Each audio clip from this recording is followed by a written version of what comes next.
Hey everybody, Vermont Prepper here. Just wanted to go over some things that you might want to have in place for preps to survive a pandemic-like scenario, such as the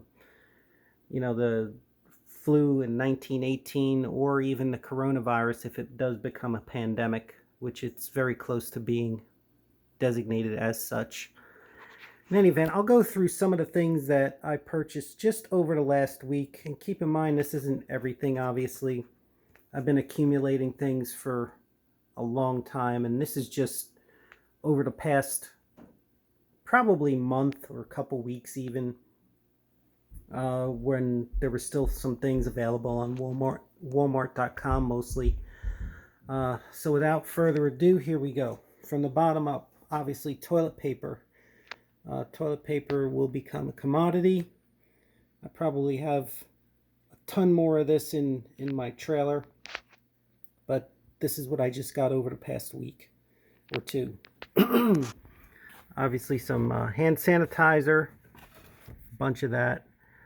Bleach, I got like 8 bottles of 121 ounce bleach, and bleach is very good for killing the coronavirus, and you want to make sure that when you use it to clean surfaces that you leave the bleach mixture on the surface, because it takes time to kill the virus. And if you look at these healthcare wipes I have, these germicidal wipes, Clorox, this is the type that the healthcare uses. It says it right on the bottle, kills spores, this particular spore, in 3 minutes. So I would say just wipe it on there, let it soak, let it dry by itself. Don't wipe it off with a paper towel. Okay, so I ended up stocking up on Tide. I got a bunch of Tide, 3 of those big bottles in addition to what I already had. Some antibacterial soap, got a bunch of that. More Clorox up here. Oh, some fell, that's okay. Some more bacterial soap. These are kind of refill bottles, so I got 2 of those. And then I have the liquid version of the germicidal wipes right here. So this is the liquid version, so I can make sort of a solution or whatever. Very good to have all of these things. Get some of them. I think probably you go to Walmart, there's probably bleach available. I'm not so much sure about the hand sanitizer. I heard that's very difficult to get, but if you can, even the little ones, get them. The other thing that I have, and I think people may laugh at me, but I installed one of these things for my brother. It's a bidet.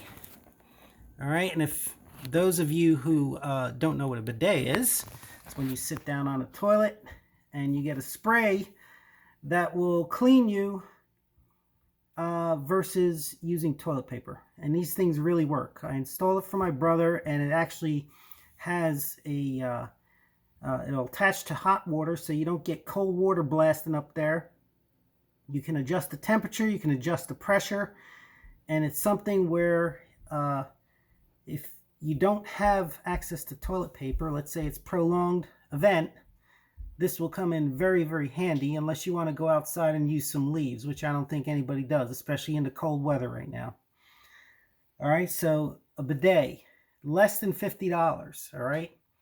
So get one. It's like a toilet seat attachment. It's not a whole toilet. In Europe, they have the actually separate units, but right here you don't need to have that. So, and this one also has sort of a woman, what they call a woman setting, which kind of sprays it a little bit further to the front. So pretty slick. Kind of funny, but pretty slick. All right, here's the other things that I got. And again, this is one of many. It's a P100 filter. And then these DeWalt goggles. And the reason why I purchased goggles is because you don't want any people spraying their nasty sneeze and having it hit your eyes, because I believe that the coronavirus can pass via your eye sockets.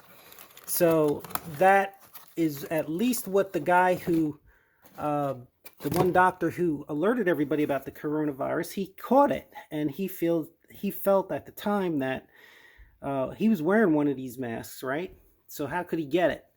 Well, I guess a number of ways, but he felt that he took enough precautions, with the exception of wearing goggles, so he feels that it transmits through the eyes as well.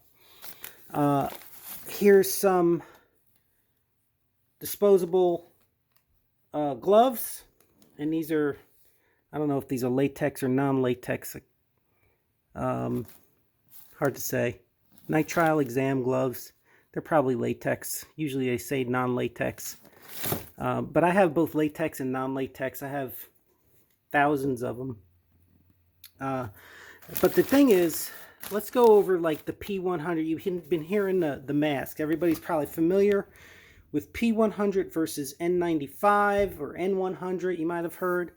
Let's go over the differences. So you have both N and P95. They both, N or P, the difference is that the P is oil resistant, the N is not. Okay, it makes no difference as far as protection of the virus particulates coming through the mask. So basically the 95 means that it'll stop 95% of the particles. I forget what microns it goes down to, but the thought is that the coronavirus is going to attach to something which is going to try to get through your mask, and the N95 will be fairly sufficient to protect you, but it's only 95% efficient. If you really want something very efficient, you got the P or N100, and again, the N is not oil resistant, the P is oil resistant, and this one filters out 99.99% of the particulates. So this will protect you in almost all cases. All right, so if you can get your hands on a P100, get those. There is a way, you can't just throw these things on. I recommend you go to the CDC site and look at, they have a pretty slick video on how to put on these masks. There's a particular way you got to do it so that it creates a good seal. Also, you'd probably want to shave your beard. And I thought there was something pretty funny that I saw, I forget whether it's the WHO or whoever, CDC or one of the NIH, one of them. They said if you want what they call the soul patch, you can keep a soul patch. That's that little patch right below your lower lip. So if you want to sport a soul patch, feel free. Other than that, shave your beard if you want to use one of these masks, because it's not going to work with your beard. And again, you want to do the goggles as well. If you have glasses, you're going to probably have to take your glasses off unless you have one of those attachments. And that leads me to what I have in storage are the Mirror Safety masks. They're full face masks. And it does have a particular attachment for glasses that you actually have to fit your prescription lens to. I did not do that, so I'm going to be without glasses if I have to use those full face masks or any kind of goggles, actually, which I'll be at a disadvantage, but it's better than catching a freaking virus. I'm not totally blind. Water. You definitely want to have some water, and you also want to have a filtration method if possible, if you can afford it. The Berkey water filter is great. And you want to get the Berkey black filters. You don't want to bother with the white ones, because the black filters will filter out viruses. And they last a long time. I have the Imperial version, and that'll... it's probably for groups, right? I mean, you group of 8 to 10. I have enough filters to last me years. So and then you also can make your own filters as well. I mean, you want to, if you can afford the Berkey, yeah, but if not, you can look up on YouTube how to make a charcoal filter by lighting a fire, creating charcoal and sand and rocks, etc. But it's cold weather. I don't feel like doing that. So it's good to have water filtration in case you run out of water. Um, Trying to think what else. Oh yeah, the mirror safety masks. I highly recommend them. They are tested mostly in Europe. They don't have that NIOSH certification here in the United States, but they have a European equivalent certification. Been tested extensively and are used by the SWATs over there. They're used by a number of different entities in Europe, and they also have 20-year filters. So, you know, these filters don't last forever, right? Um, they have 20-year filters, shelf life. They are expensive, but again, uh, if you want to just buy them and forget them for 20 years, that's the way to go. So I ended up getting, they just got a shipment in of some new filters. I ended up getting 12 more, and you can use one per mask. I only have one mask actually for the full face mask from the mirror, but I do have a number of 3M masks, which are NIOSH certified, and I do have some P100 filters for those. So either way, I'm fine. But if you can think about like why you prep. All right, I know like people will say, oh, well, you're bragging that you have all this stuff. No, I'm not bragging about it. I'm just trying to help. Um, it's good for you to budget, like I did, a certain amount of money and accumulate these items over time.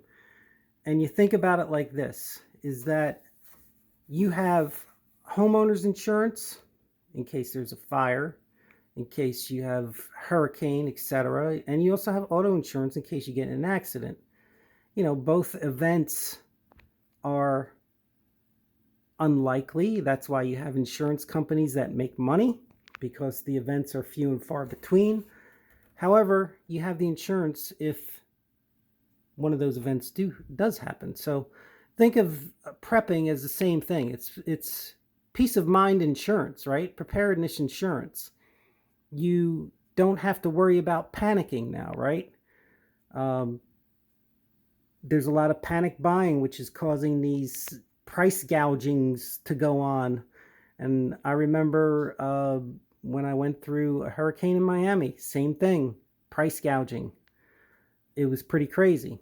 You want to have generators if you could. I mean, in case power goes out. You want to have solar power if possible in case power goes out. So in any event, the bottom line is do what you can, right? Even if it takes time. Freeze-dried food, right? Augustin Farms, they're probably the best deal online when the prices are reasonable. Right now they're outrageous. You can't even get them, I don't think. But, you know, freeze-dried food is great. Or a freeze dryer. You can get those for $300 and then freeze dry your own. I have yet to get one of those, but I probably will in the next probably couple months, if they're still available, of course. So in any event, you know, do what you can. That's all I got to say. Do what you can. Everybody's got a different budget. If you can get all the stuff at once, that's great. If not, put a certain amount of money aside like you do for insurance. In any event, Vermont Prepper out, and I hope you enjoyed the video. And as always, keep prepping. Take care.